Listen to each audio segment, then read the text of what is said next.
Meus irmãos, a paz do Senhor. Vamos começar agora o nosso culto.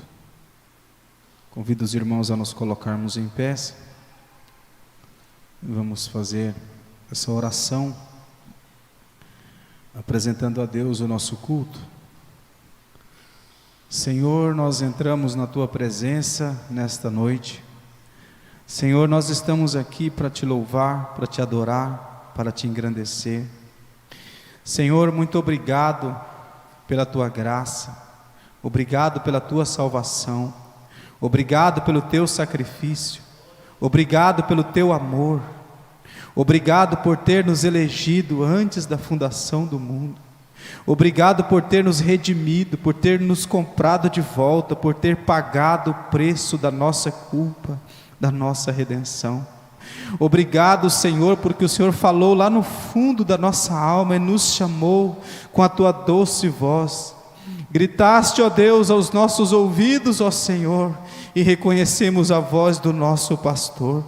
Senhor, nos livraste da morte, estávamos mortos em nossos delitos e pecados. O Senhor nos deu vida juntamente com Cristo. O Senhor nos deu a presença do Espírito Santo. O Senhor nos trouxe de volta a presença de Deus para o nosso coração, para a nossa vida, Senhor. Mesmo com as nossas falhas, com os nossos erros, com os enganos do nosso coração, o Senhor nos deu a presença do Espírito Santo. O Senhor nos deu a comunhão novamente. Podemos de novo estar contigo, caminhar contigo, sentir a Tua presença, receber a Tua força, receber o Teu alento, a Tua glória, a Tua restauração, Senhor. E é por isso que nós queremos Te louvar nesta noite, com todo o nosso coração, com toda a nossa alma. Queremos cantar louvores ao Senhor, ó Deus, e pedir ao Senhor que venha falar conosco.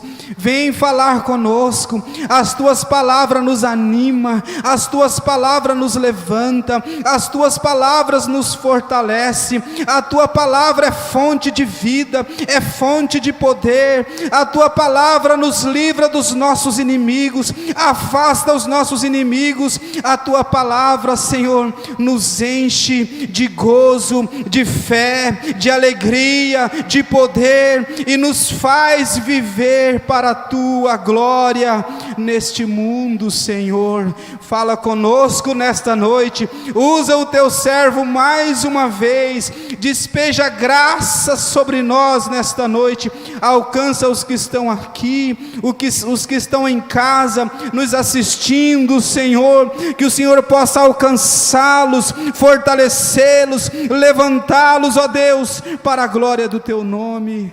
Em nome de Jesus nós oramos, Te agradecemos, ó Deus, em nome de Jesus. Amém, irmãos? Podeis assentar. Pai do Senhor para os irmãos. Peço aos irmãos que abram vossas Bíblias, Epístola, Apóstolo Pedro, capítulo 1, versículo 3 a seguir, até o versículo 12. Epístola, Apóstolo Pedro, primeira epístola, viu?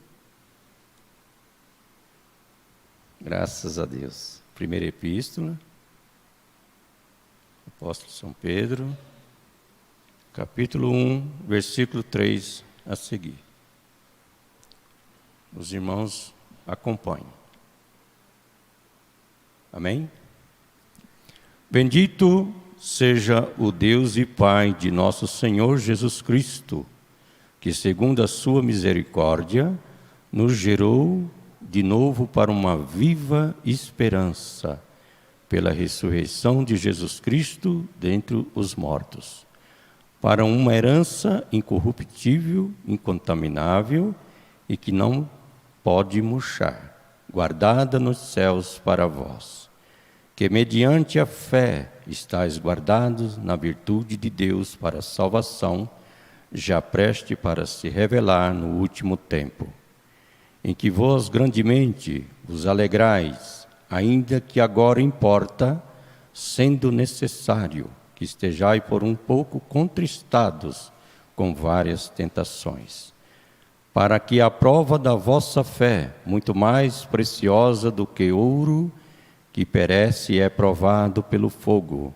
se ache em louvor, em honra e glória na revelação de Jesus Cristo, ao qual não havendo visto amais, no qual não vendo agora, mas crendo, vos alegrai com gozo inefável e glorioso, alcançando o fim da vossa fé, a salvação das almas, da qual salvação inquiriram e trataram diligentemente os profetas, que profetizaram da graça que vos foi dada, indagando que tempo ou ocasião de tempo o Espírito de Cristo que estava neles indicava anteriormente, testificando os sofrimentos que Cristo havia de vir e a glória que se lhe havia de seguir, aos quais foi revelado que, não para si mesmo, mas para nós, eles ministravam estas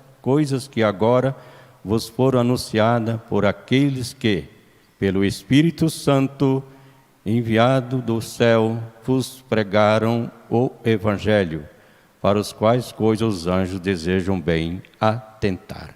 Amém? Irmãos, abra a palavra, Atos capítulo 9.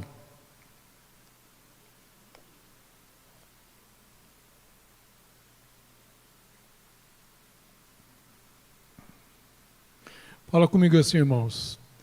Não tem nada a ver com o texto que a gente vai ler, mas ampliando o que o pastor disse. Palavras de Jesus. Repete após mim. Bem-aventurados os pacificadores, porque eles serão chamados filhos de Deus.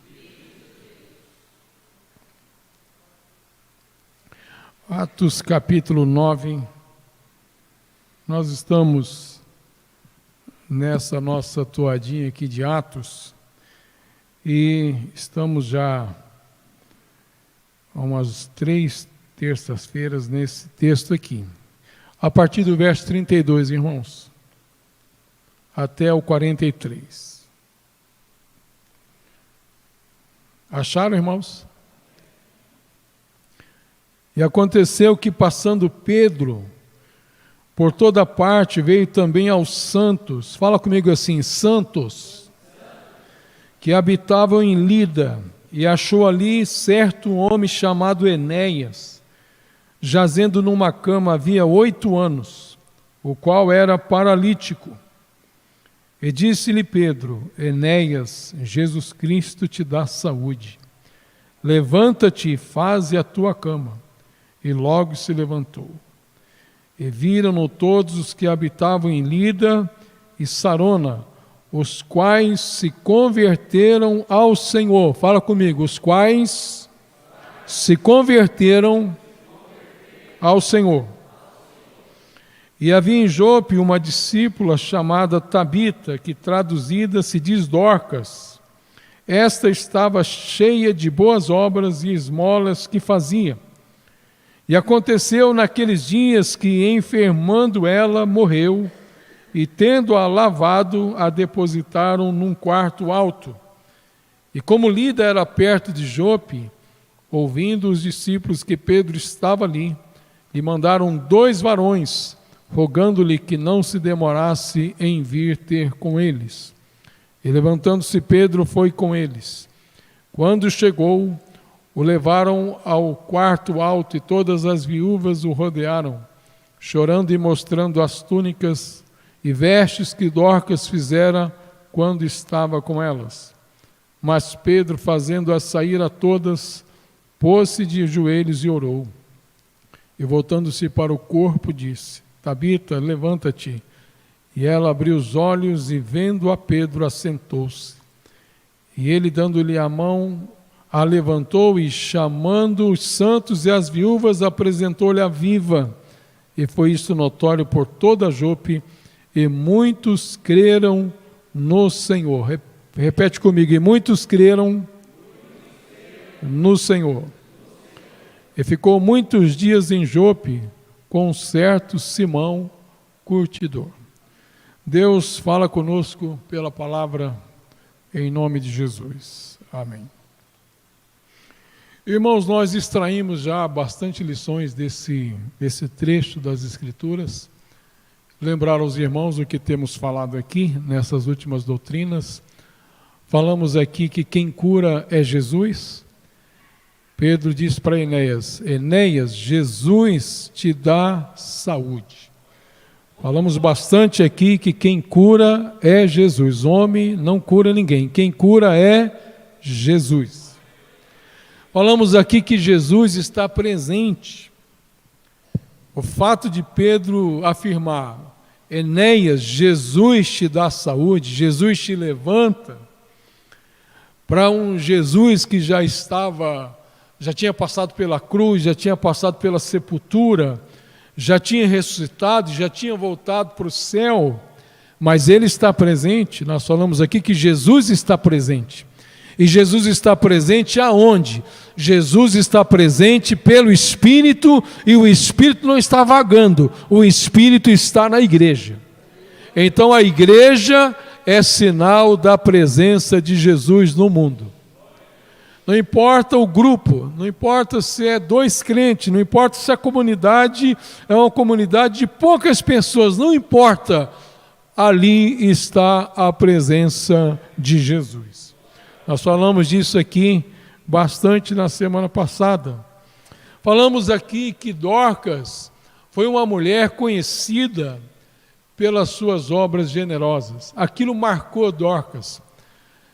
Dorcas ficou conhecida por ser uma mulher que amava as pessoas, que desejava o bem-estar das pessoas. E uma coisa, irmãos, que me veio à mente enquanto eu pensava em Dorcas, embora não falei isso, mas hoje, irmãos, nós estamos vivendo uma sociedade, uma cultura em que as pessoas, elas querem ser conhecidas e elas querem ser vistas. O nosso mundo é um mundo de imagens. Quantos irmãos estão assim, querendo ser notabilizado por alguma coisa bonita que você tem? Haja Facebook, haja redes sociais, as pessoas não se aguentam, elas precisam mostrar, elas precisam dizer, elas querem ser marcadas. Se você não é marcado, você fica jururu. Meu irmão, Dorcas ficou conhecida por uma pessoa que queria fazer o bem para outra pessoa. Essa mulher, ela estava liberta de si. Ela vivia em função dos outros. Ela considerou uma parte da sociedade da época, as viúvas, que eram gente que sofriam demais. Eu disse aqui na semana passada que uma viúva nos tempos de Jesus, nos tempos bíblicos do Novo Testamento, ou ela ia roubar, ou ela ia se prostituir, para manter, porque não tinha fundo social que mantivesse aquelas mulheres. É tanto que o texto bíblico, tanto do Antigo como do Novo Testamento, faz referência a um Deus que é pai dos órfãos e das viúvas. Então essa mulher, ela preferiu, se esgotar para servir os outros, e ela era conhecida por causa disso. Meu irmão, nós estamos vivendo numa sociedade doente. Dizem que a nossa época, a nossa sociedade é a sociedade terapêutica, porque as pessoas estão muito doentes. Parece que está na ordem do dia as crianças já se mostrarem deficientes, doentes, apáticas. Sabe por quê? Porque nós estamos sendo ensinados em uma cultura que está dizendo para mim e para você que você tem que botar o olho em você, que você tem que se virar para você e você precisa ser o centro, sentir o centro das coisas, exigir que as pessoas olhem você como centro. E isso é desesperador. É por isso que tem muita gente doente. É por isso que tem muita gente com vontade de morrer. Meu irmão, se liberte em nome de Jesus dessa cultura da autoimagem, imagética que as pessoas querem ser vistas. Não faça isso. Vai servir as pessoas e depois que você morrer, você ainda continuará vivo. Se os irmãos me entendem, eu estou te dando uma grande dica.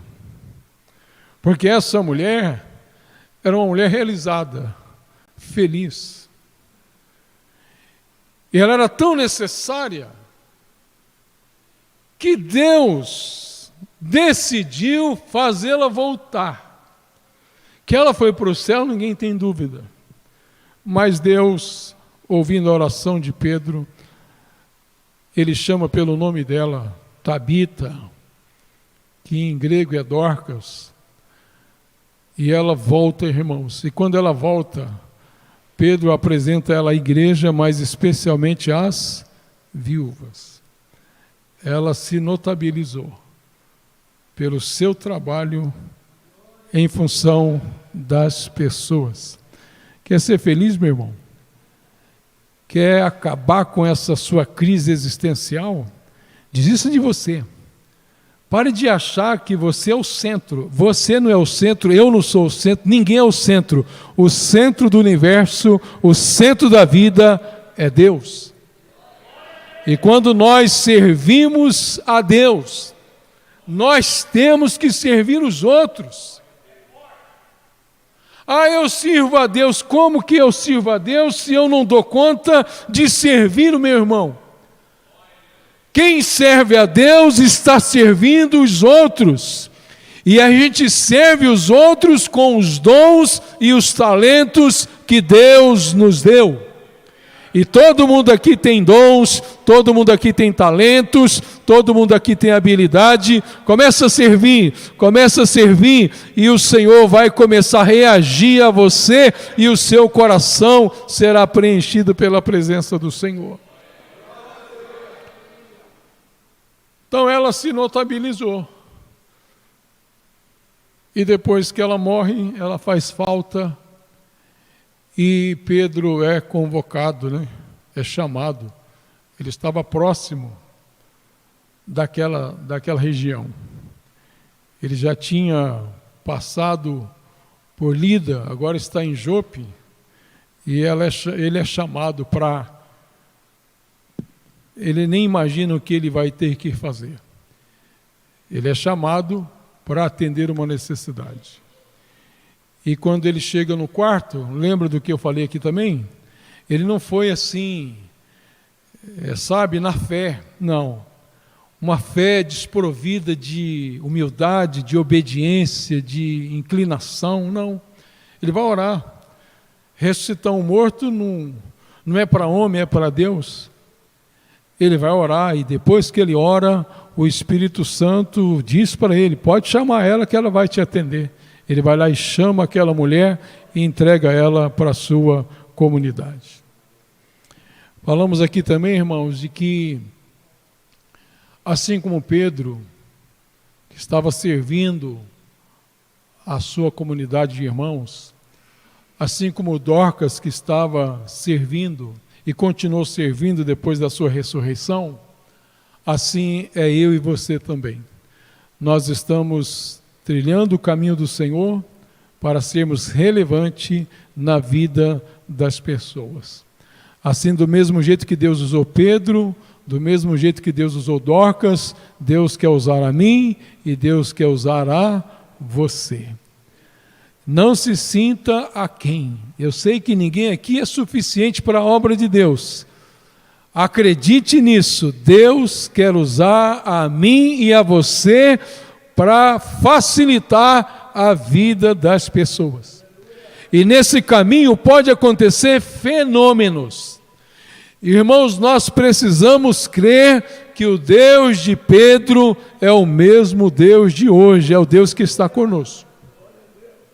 Ele pode fazer isso e Ele faz.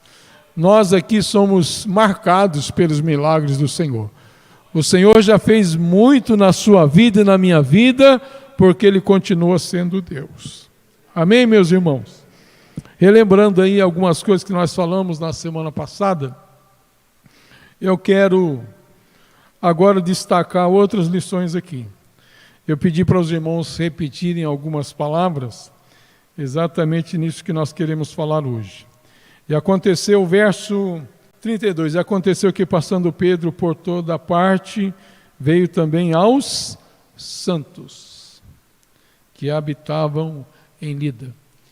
Irmãos, o apóstolo Pedro, ele está percebendo que o momento está propício para ele sair visitando as regiões onde estavam os crentes que se espalharam por causa da perseguição e morte de Estevão, fez com que os irmãos ficassem meio que limitados, mas nesse momento aqui, eles podem sair, e Pedro sai. Pedro vai de uma região a outra, e ele vai aos santos. Lembra de Jesus falando para Pedro? Pedro é um dos primeiros discípulos de Jesus, irmãos, a ser chamado para o ministério. Lá na beira do mar da Galileia, depois daquela pesca maravilhosa. Quando Jesus disse para ele sente que ele é um pecador, Jesus disse para ele assim: olha, não tenha medo, Pedro, não temas. De agora em diante você será pescador de homens. E ele abandona a rede, abandona a pesca, a sua empresa de pesca, porque ele era um empresário da pesca, e vai seguir o Senhor. Mais ou menos 3 anos, abandonou tudo, o barco abandonou e foi viver com o Senhor, foi depender do Senhor. Depois que Jesus Cristo passa pelo processo da cruz, e que o Pedro, frustrado, não aceitava aquilo, e realmente não aceitava, porque ele foi um dos que disse para Jesus: mestre, tem dó de ti, você está com uma conversa de que você vai para Jerusalém, e que em Jerusalém vão pegar você, vão surrar você, vão matar você, não vão fazer nada disso com você, porque eu não vou deixar. Ele foi o primeiro a negar o Senhor. E Jesus teve que repreendê-lo. Para trás de mim, Satanás, você não cogita as coisas de Deus, só as coisas do mundo. Jesus viu na fala de Pedro isso. Mas por que Pedro estava falando isso, irmãos? Porque ele estava se sentindo frustrado mesmo. Como é que Jesus agora, depois de uma caminhada de tantos milagres e operações, diz que vai terminar os seus dias numa cruz e que vai ressuscitar? Quem que acredita nisso? Quem que pode acreditar nisso? Eles tiveram muitas dificuldades. Quando os irmãos lerem o Evangelho de João, a partir do capítulo 13, irmãos, do capítulo 13 até a hora da cruz, é tenso para os discípulos, porque eles não estão entendendo nada do que Jesus está falando naquela Páscoa, onde ele estabelece a ceia. O próprio Judas foi mais longe ainda e, querendo mostrar toda a sua frustração, ele não quer abandonar o barco com a mão na frente e outra atrás. Por isso ele vende Jesus. Satanás entra nele e ele sai daquele ministério. Para não sair duro e leso, ele sai pelo menos com 30 moedas de prata. Depois ele vê a bobagem que ele fez e comete suicídio.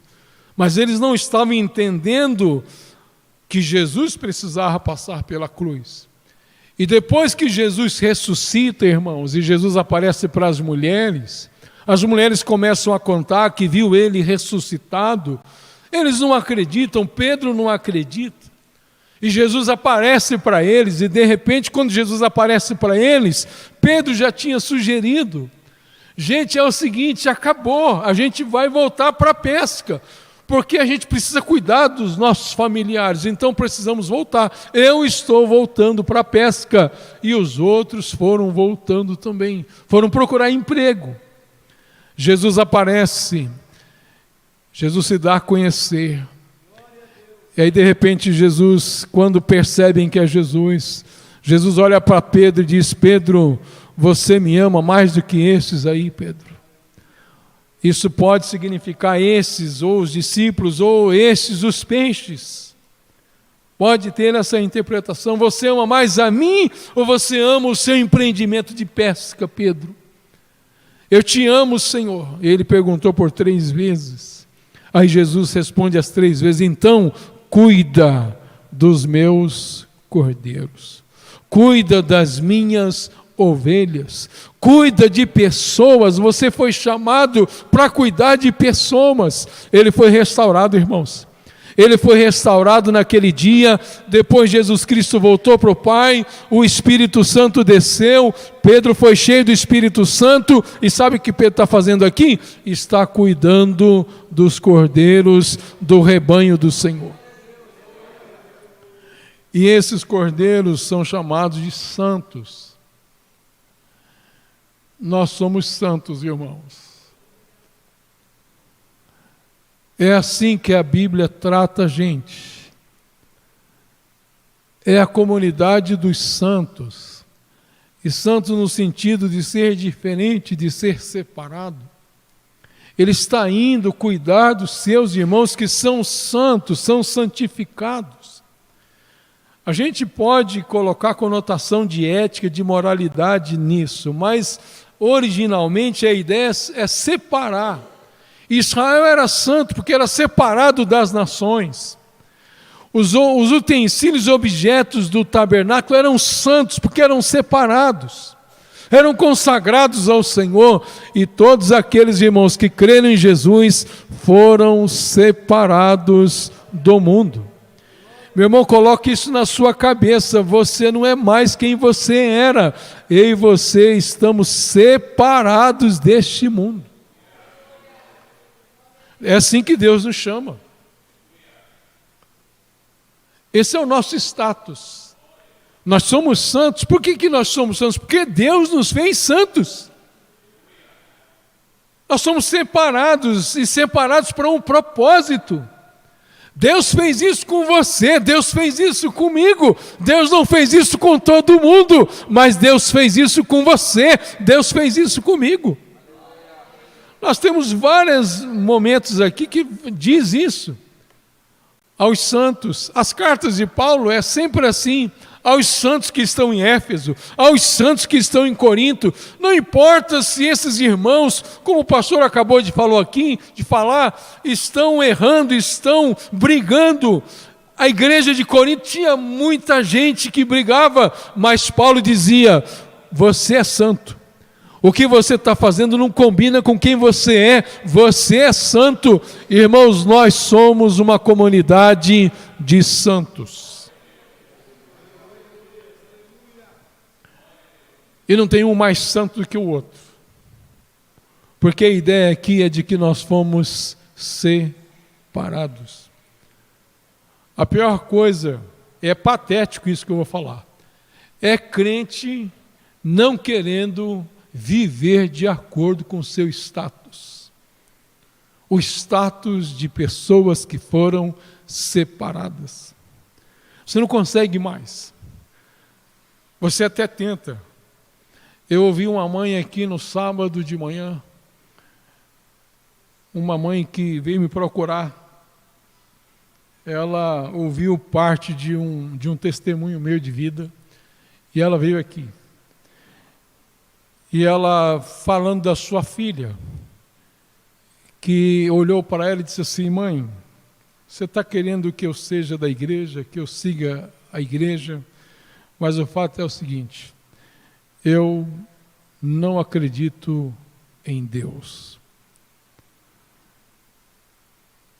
Para mim ele não existe. Aquela mãe ficou triste. Aquela menina começou a querer viver de acordo com essa filosofia, essa perspectiva, querendo trazer para dentro da sua casa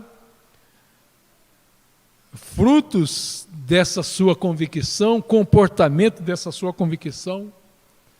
E a mãe teve que ser disciplinada: não, aqui dentro eu não vou admitir. E ela pega as coisas dela e vai embora. E a mãe orando por ela, clamando a Deus por ela. Cada vez que a mãe dela falava assim: você foi apresentada, filha, na igreja. Ela se irritava com a mãe dela. Ela estava cega por algum momento. Mas, irmão, lá longe, distante, ela caiu em si e ela disse: mãe, não tem jeito para mim, eu tenho que ser crente. Não dá, eu estou tentando não ser, mas eu sou. E não é só eu, mãe, está todo mundo dizendo, então eu estou voltando. Eu estou voltando. E é assim, sabe por quê, irmãos? Porque foi Deus que nos separou. Eu e você não estamos aqui porque nós decidimos estar aqui. Porque nós pensamos e decidimos: olha, Deus, eu vou lhe dar uma chance. Eu vou lhe dar uma oportunidade para você me ter entre as pessoas que gostam de você. Não, Senhor, nós estamos aqui porque Deus nos encontrou, porque Deus nos escolheu, porque Deus nos derrubou e nós reagimos positivamente a Ele.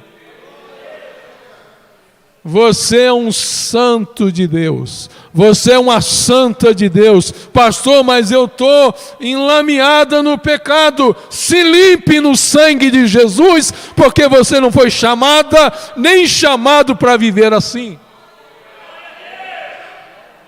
Nós precisamos, irmãos, aceitar isso.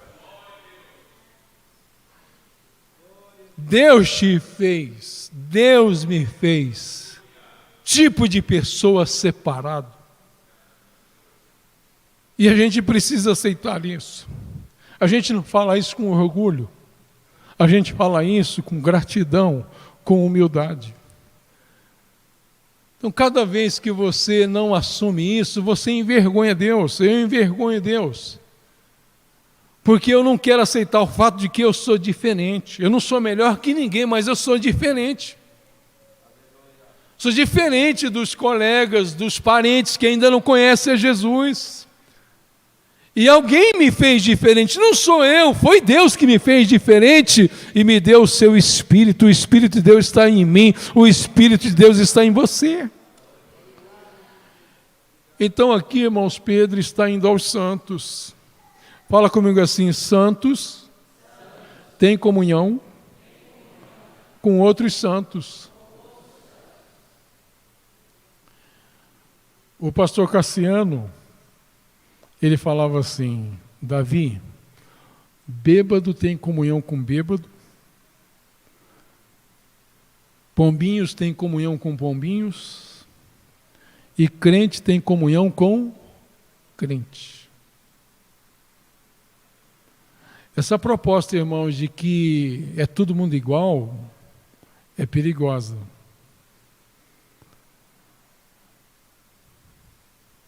Nós somos todos irmãos. Quem disse que nós somos todos irmãos? Nós somos todos irmãos no sentido de humanidade, de Adão. Nós somos todos filhos de Deus? Não.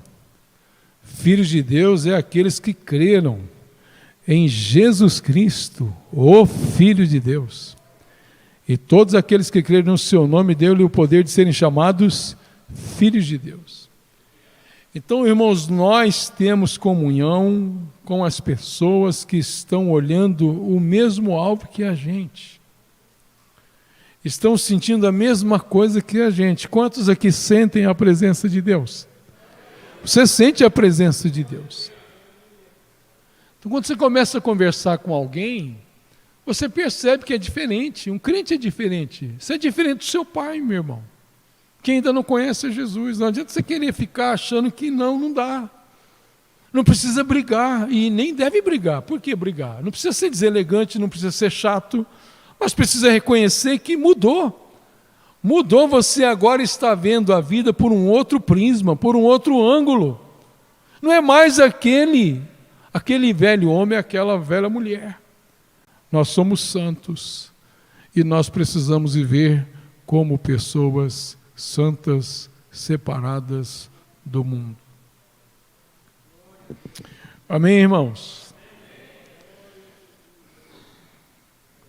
Então Pedro ia por toda parte, veio também aos santos que habitavam em Lida. E achou ali certo homem chamado Enéas. jazendo numa cama havia 8 anos, o qual era paralítico. E disse-lhe Pedro: Enéas, Jesus Cristo te dá saúde. Levanta-te e faze a tua cama. E logo se levantou. E ouviram-no todos que habitavam em Lida e Sarón, os quais se converteram ao Senhor. Nós temos, irmãos, nos 2 milagres aqui operados por Pedro, por Jesus através do Espírito Santo usando a vida de Pedro, tanto Enéas como Dorcas, o que está por trás? O crer em Jesus. Essa é a segunda lição que eu quero tratar com os irmãos aqui. O verso 42 diz assim: foi isso notório por toda a Jope, muitos creram no Senhor. Irmãos, nós estamos aqui no momento de Atos, que o que eu vou falar aqui tem a ver com a nossa sequência. O que está me possibilitando falar é o próprio texto. Eu disse isso aqui semana passada. A forma como a igreja primitiva se relacionava com os milagres é muito diferente da nossa. Muito diferente.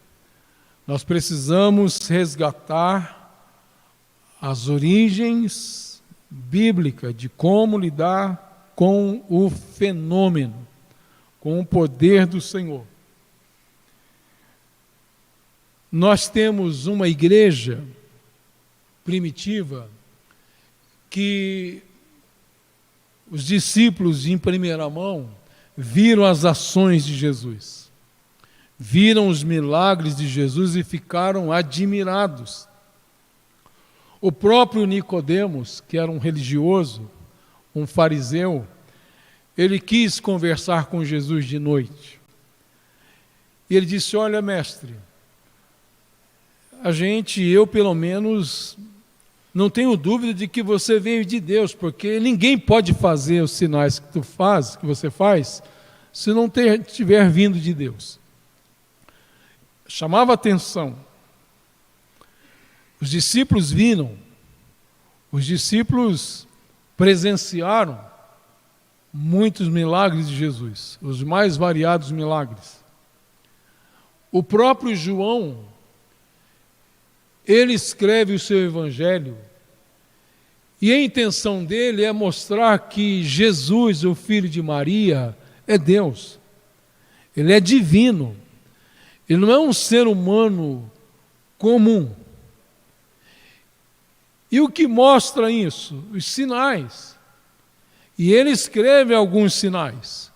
Ele mostra alguns sinais para mostrar que Jesus Cristo é de fato o Filho de Deus.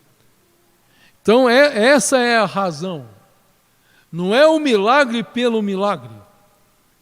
Não é o fenômeno pelo fenômeno. Não. É para que as pessoas creiam que Jesus é o Cristo, o Filho de Deus. Eu vou repetir. Não é o milagre pelo milagre. Os milagres dentro do cristianismo, dentro do evangelho, eles só existem com uma finalidade. Essa finalidade é primaz, ela é primária. É que as pessoas percebam que Jesus Cristo é o Filho de Deus e creiam nele. Acreditem nele, é isso, meus irmãos. Nós é que ficamos pensando em milagres, em fenômenos, sem considerar isso que eu acabei de falar. Mas o texto mostra claramente que esses milagres, eles não podem ser tratados, porque, irmãos, milagres, fora desse viés, já acontecia faz tempo. Existiam os curandeiros, existiam os milagreiros, existiam os bruxos, os místicos. E não pensa que eles estavam iludindo ninguém, não, existiam mesmo. Aconteciam fenômenos e era apreciado e eles percebiam, olha, está aqui mesmo, aconteceu. É só lembrar de Moisés no Egito, irmãos. Olha o que os magos do faraó fez. conseguia reproduzir. A fonte é o demônio, é o inferno, é Satanás. No Evangelho não, a fonte é Deus, e se a fonte é Deus, é para que as pessoas creiam nele, é para que as pessoas percebam ele. Então, irmãos, é complicado quando a gente percebe a igreja querendo estabelecer uma agenda para Deus fazer. Deus faz quando Ele quiser. Deus faz usando quem Ele quer usar. Nem eu e você não estamos autorizados a fazer agenda para Deus. Deus está presente e Ele vai fazer. Você tem que crer que Ele continua fazendo. Essa foi a oração da igreja. Abra em Atos capítulo 4.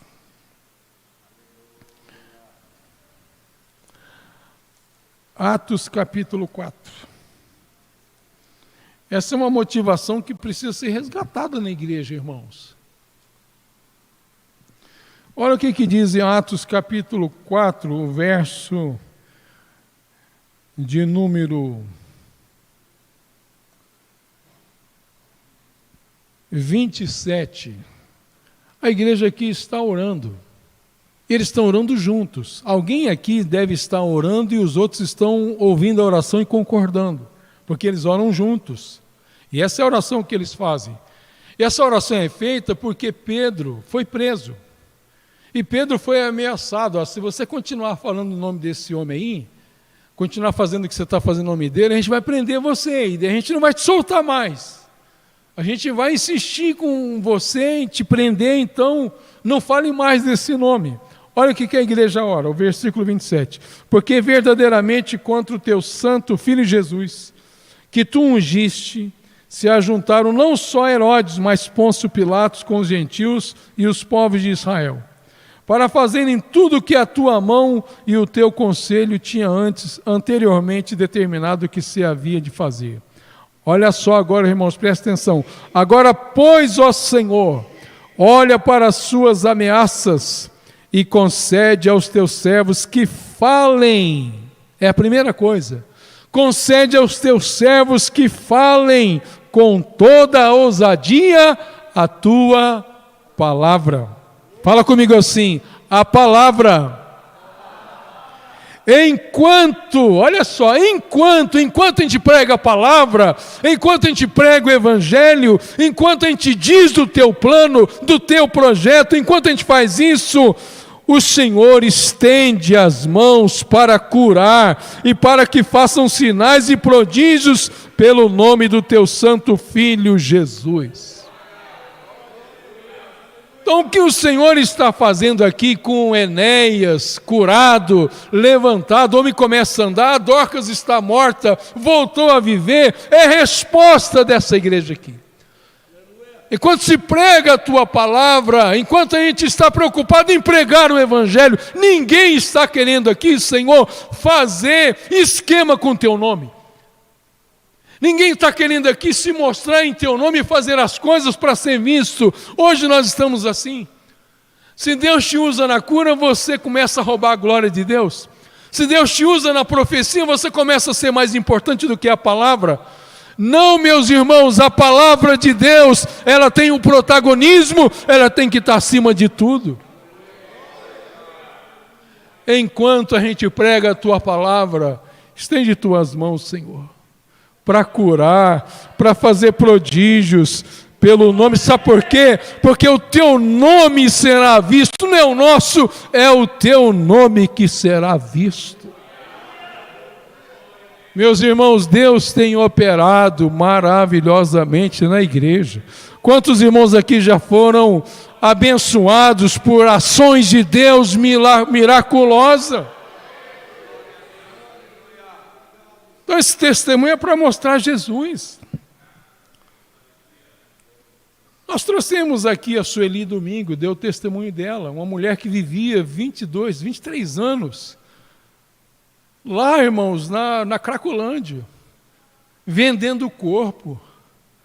A gente não trouxe ela aqui para, sabe, para o passado dela ficar em relevo não, mas é para mostrar, Jesus entrou na vida da Sueli.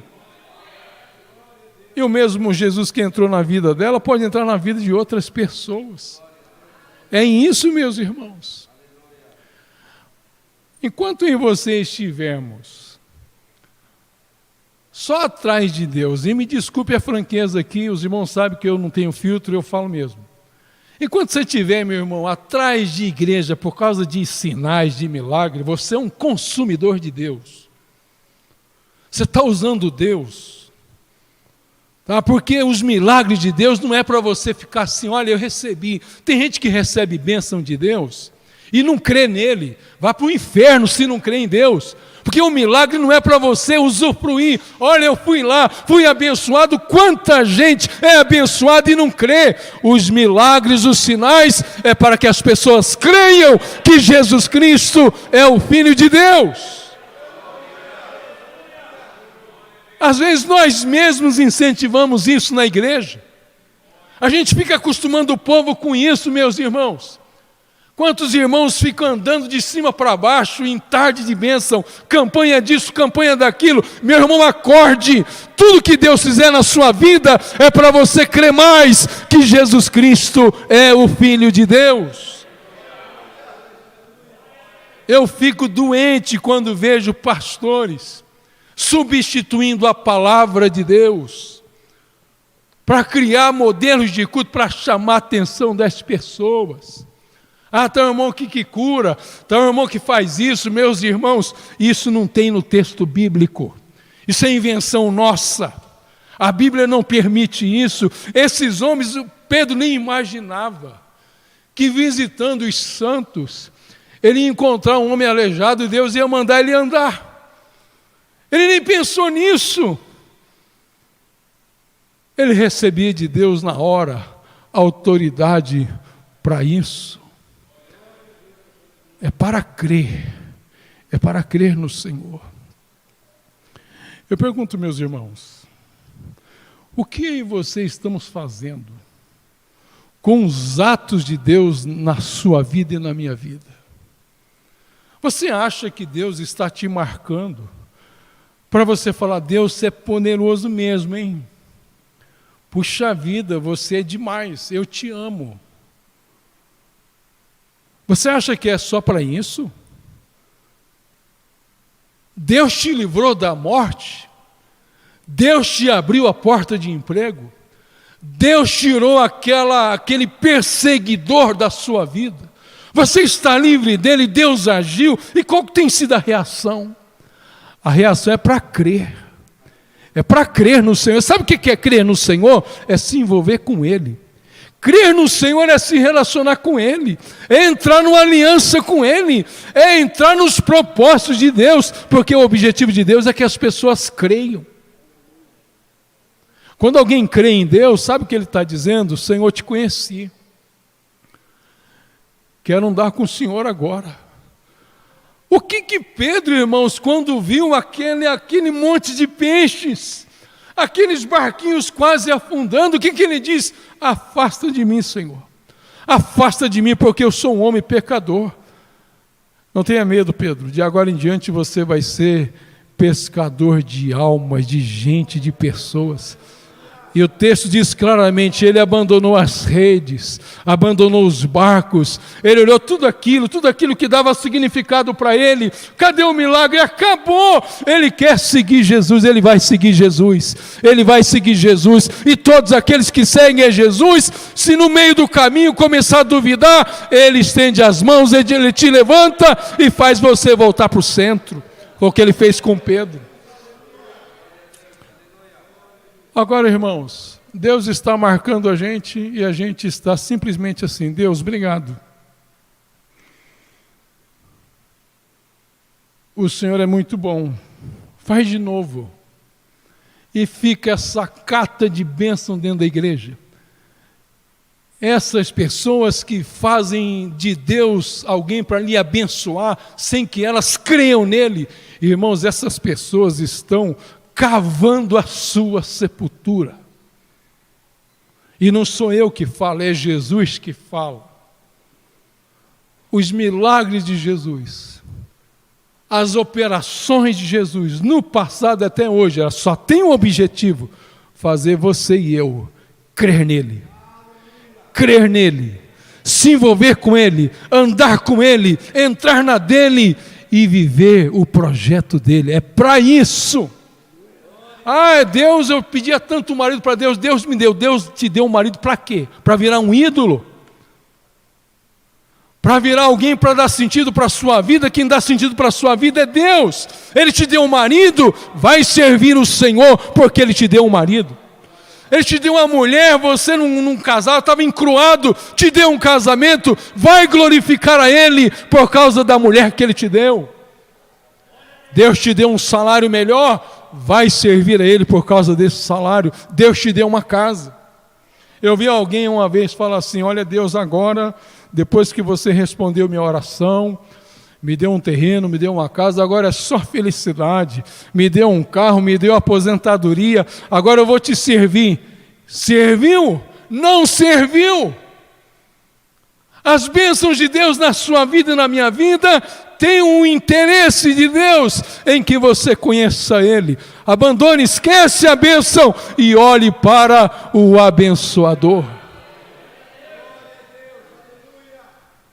Eu disse para os irmãos que não sou eu, é Jesus que diz isso. Eu peço a Moisés que me ajude aqui, Moisés. Naquela fala de Jesus para Cafarnaum, para Betsaida, quando Jesus joga na cara deles, porque foi o lugar que Jesus mais fez milagres. Olha o que Jesus diz, irmãos. Acho que está lá em Mateus, capítulo 24, 20, 21, 22, quando ele começa a trazer palavras de maldição para aquelas cidades. Quem achar, por favor, diga aí para a gente botar na tela. Corazim, quando ele fala assim: ai de ti, Cafarnaum, ai de você. Lucas 10, 14, ele compara com Sodoma e Gomorra, irmãos. Começa no 12, vamos lá, Lucas 10, o versículo 12, bota aí na tela. Olha só, a partir do 12. E digo-vos, presta atenção, irmãos.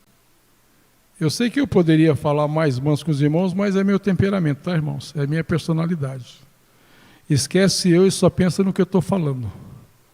Presta atenção no que você está ouvindo, esquece de mim. Que eu não agrado muito pregando, não.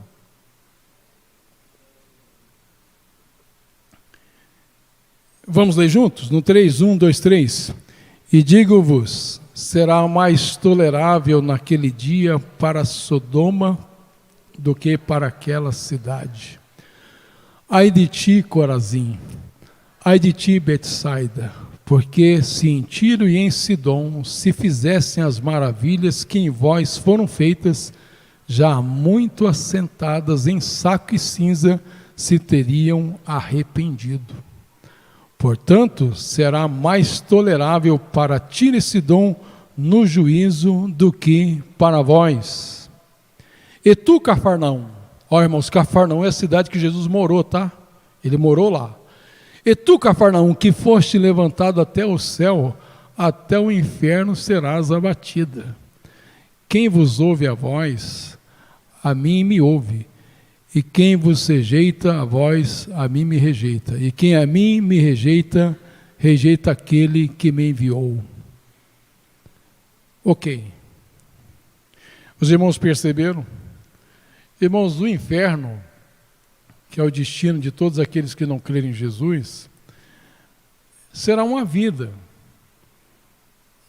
de ações, uma vida de afazeres. Tem irmãos que às vezes pensam que o inferno é um caldeirão fervendo que você fica lá queimando o tempo todo. E outros acham que o céu é um lugar onde você fica numa rede, andando de uma nuvem para outra, né? Grudado na asa de um anjo. Não, irmão, esquece isso. É um lugar onde você vai ter ações, vai ter atividades, vai desenvolver a sua vida. E no inferno vai ter castigo. E uns lá vai assim: pô, por que você está tão castigado assim? Eu estou com menos castigo do que você. Está aí ó, o que Jesus fala. No dia do juízo haverá menos rigor para Sodoma e Gomorra do que para vocês, porque eu fiz milagre aqui e vocês não creem. Meu irmão, as ações de Deus é para fazer você crer. Crer no Senhor. Deus não vai deixar passar em branco. Tudo que Ele tem feito para mim e para você, Ele não está fazendo para o seu benefício. Eu sei que a gente é beneficiado. Só que não é isso. O que está por trás, qual que é o transfundo dos milagres do Senhor? É que você perceba Ele, creia nele. Quem faz o milagre é maior do que o milagre. Quem dá a bênção é maior do que a bênção, irmãos. Então a gente precisa crer, e todo mundo aqui está marcado, tá? Todo mundo aqui está marcado pelo Senhor. Aproveite essas oportunidades. Abra lá em João capítulo 11. João. Oi? Nós vamos ler depois esse daí, Moisés. Antes eu quero ler aqui João capítulo 11. A ressurreição de Lázaro, irmãos.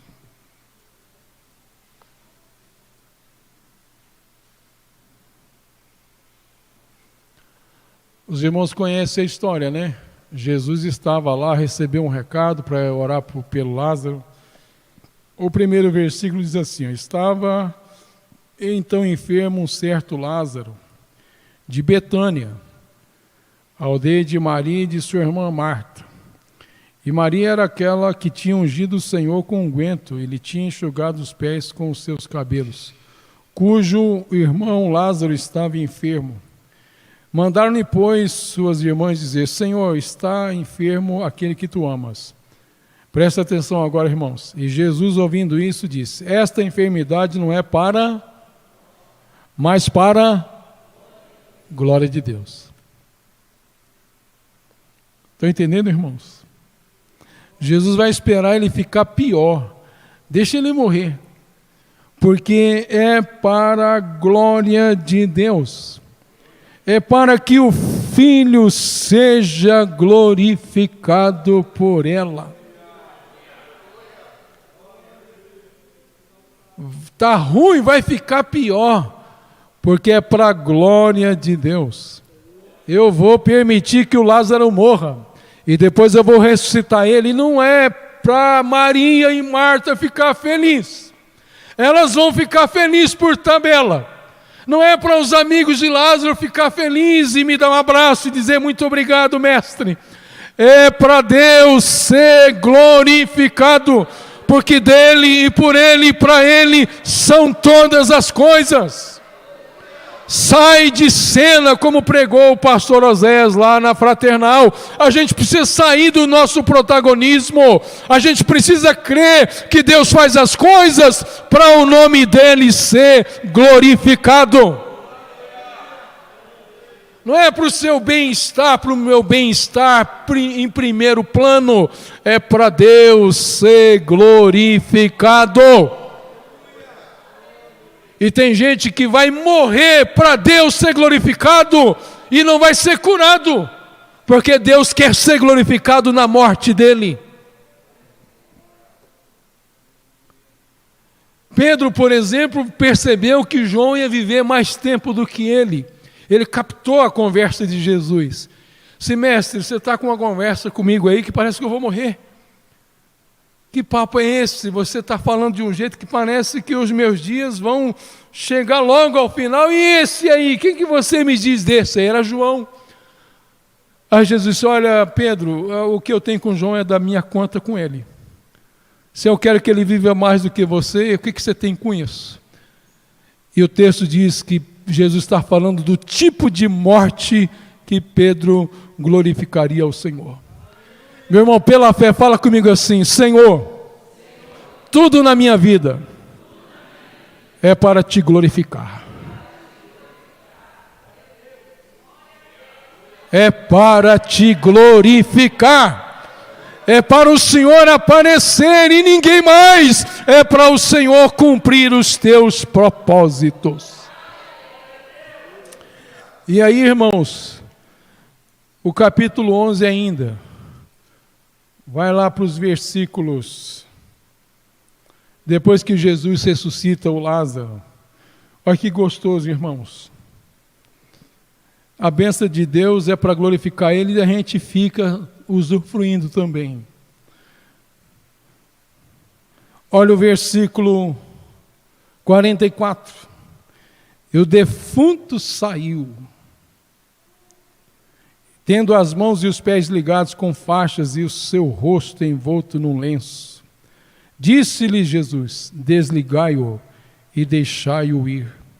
Muitos, pois, dentre os judeus que tinham vindo a Maria e que tinham visto o que Jesus fizera, creram nele. Quantos creram, irmãos? Muitos. Muitos não são todos.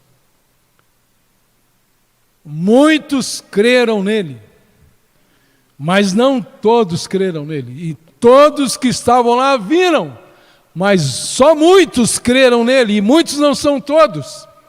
Quem é você? Quem sou eu? Somos aqueles que crê. Eu creio em Ti, Senhor. Eu acredito no Senhor. Eu te descobri nesse milagre, nesse livramento. Eu te descobri na resposta dessa oração. Eu creio em Ti. Mas tem muitos que não creem. Pode até aplaudir, pode até sentir arrepio, pode até chorar, mas não crê, porque o diabo também crê, mas ele não obedece. Quantos estão marcados pelo Senhor e não obedecem? Esses que não creram, irmãos, eles chegaram ao cúmulo, de lá no capítulo 12, olha o capítulo 12, o verso 1. Foi, pois, Jesus 6 dias antes da Páscoa a Betânia, onde estava Lázaro, o Lázaro já ressuscitado, o que falecera e a quem ressuscitara dos mortos. Fizeram-lhe, pois, ali uma ceia, e Marta servia a Lázaro e um dos que estavam à mesa com ele.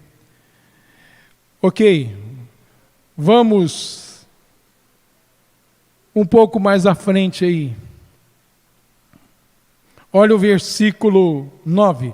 E muita gente dos judeus soube que ele estava ali, e foram não só por causa de Jesus, mas também para ver a Lázaro. Irmãos, é uma curiosidade, já pensou? Se você descobrir que alguém estava lá no cemitério do Ariston, depois de 4 dias de morto, levantar, todo mundo aqui vai querer ver, não vai querer ver? Talvez com medo, mas vai querer ver. Olha o que diz, irmãos, na sequência. Para ver a Lázaro, a quem ressuscitaram dos mortos. E os principais dos sacerdotes tomaram deliberação para matar também a Lázaro. O homem tinha morrido, ressuscitado, e agora eles querem o quê? Matar. Sabe por que eles querem matar? Porque eles não creram. Eu termino aqui com essa referência do Moisés, capítulo 20, né, Moisés? Para lembrar os irmãos de que o Deus continua fazendo. Se você acha que milagre é só ressurreição de mortos, Deus fez milagres hoje na sua vida. Deus te fez dormir e acordar, e você acordou vivo. É a mão de Deus na sua vida. Creia nele, confesse Ele, se envolva com Ele, não deixa passar em branco, porque senão naquele dia Ele vai jogar na sua cara.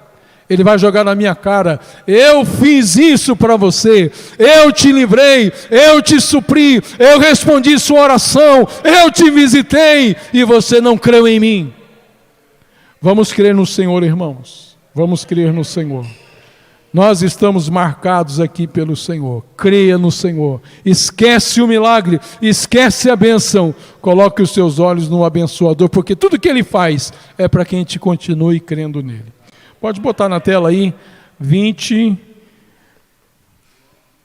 João 20, verso 30 e 31. Juntos, irmãos. No 3, 1, 2, 3. Jesus, pois, operou também em presença de seus discípulos muitos outros sinais que não estão escritos neste livro.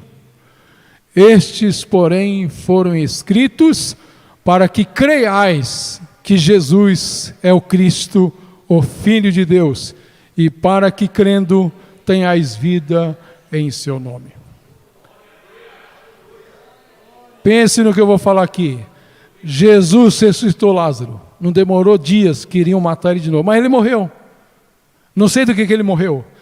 Mas quem creu em Jesus por causa da ressurreição dele, continuou crendo em Jesus. Lázaro está morto e não vai ressuscitar mais, por hora, mas continuaram crendo em Jesus. Dorcas foi ressuscitada, morreu posteriormente, mas quando ela foi ressuscitada para pessoas que creem em Jesus. Ela morreu de novo e eles continuaram crendo em Jesus. Que seja assim comigo e com você. Amém? Deus abençoe.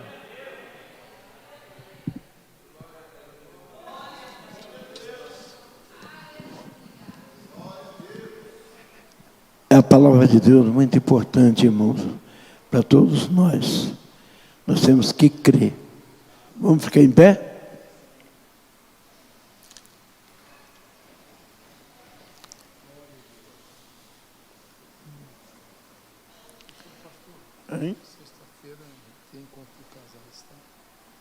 Sexta-feira terá aqui encontro de casais. Esse trabalho que tem colocado encontro de casais, ele é muito bom para quem quer aprender. Para quem quer aprender. Culto de casais é importante por quê? Porque quando você vem, você recebe uma palavra de orientação.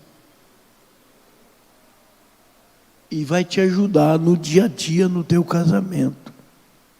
Ontem eu estava brincando com a Terezinha. Feité, você vai viajar. E eu vou ficar. Mas no teu travesseiro, eu vou colocar a tua camisola. Para me cheirar à noite. Você é apaixonado, hein? Eu vou completar 50 anos de casado em dezembro. Nunca teve briga, nunca teve discussão, nunca teve contenda. Sabe por quê? Porque casamento é uma aliança. É uma aliança que Deus fez. Você tem que sentir prazer pela pessoa, alegria pela pessoa, respeito, consideração. Amém? Então vamos orar. Senhor, muito obrigado por esta noite, pela palavra ministrada. Agora nos leve em paz aos nossos lares. Nos proteja, nos guarda, nos livre do mal. Dá uma boa noite, um bom sono e amanhã seja de muita bênção nas nossas vidas. Em nome de Jesus, muito obrigado, Senhor. Amém. A graça de nosso Senhor Jesus Cristo, o grande amor de Deus, nosso Pai, a comunhão e as consolações do Espírito Santo, seja com a amada igreja, com ela permaneça, não só hoje, mas para todos e sempre. Todos digam: Deus abençoe a todos, que a bênção de Deus esteja na vida de cada um.